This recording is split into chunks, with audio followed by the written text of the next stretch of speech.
Good morning எல்லாருக்கும் happy Thursday. நான் previous வீடியோவில் நைட் ரிச்சுவல்னு நான் நைட் என்னென்ன ஐட்டம்ஸ் ரெடி பண்ணி வைப்பேன் நெக்ஸ்ட் டே மார்னிங்க்குன்றதை காமிச்சிருந்தேன். பாருங்கள், அந்த பாட்டில்ஸ் தான் எல்லாமே நான் ஃபினிஷ் பண்ணிட்டேன். மார்னிங் 7:30க்குள்ளே இது எல்லாமே over.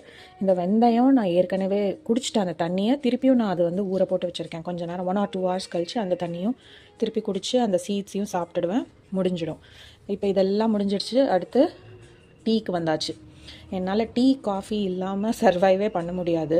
Through out the day 2 tea இல்லைன்னா 2 காஃபி நானும் இறங்கினா தான் வேலையே ஆகும். அதனால் இப்போ நான் டீயை வந்து ரெடி பண்ணிகிட்ருக்கேன். பாருங்கள், சூப்பராக ஒரு மசாலா சாய், ரோஸ் பெட்டல்ஸ்லாம் போட்டு ஏலக்காய் எல்லாம் போட்டு ஒரு சாய். ஏலக்காய், கிராம்பு, சின்னமன், ரோஸ் பெட்டல்ஸ், ஜிஞ்சர் இதெல்லாம் போட்டு ஒரு மசாலா சாய். சர்க்கரைலாம் நான் எதுவுமே ஆட் பண்ண மாட்டேன். காஃபிக்கு மட்டும் கொஞ்சமாக சர்க்கரை ஆட் பண்ணுவேன்.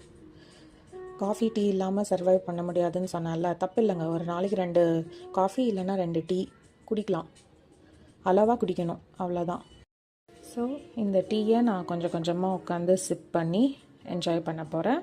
நீங்களும் உங்கள் மார்னிங்கை என்ஜாய் பண்ணுங்கள். Have a great day everyone. என்னால் காஃபி டீ இல்லாமல் இருக்க முடியாதுன்னு சொன்னேன் இல்லையா?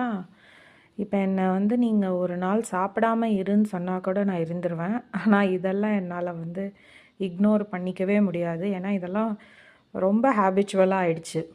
இது இல்லாமல் டே வந்து என்னால் தள்ளவே முடியாது. இதெல்லாம் குடித்தாதான் எனக்கு கொஞ்சம் எனர்ஜெட்டிக்காக இருக்கும். அடுத்த வேலை என்னால் பார்க்க முடியும். ஸோ என்ன மாதிரி யாராவது இருந்தீங்கன்னா கமெண்ட் பண்ணுங்கள்.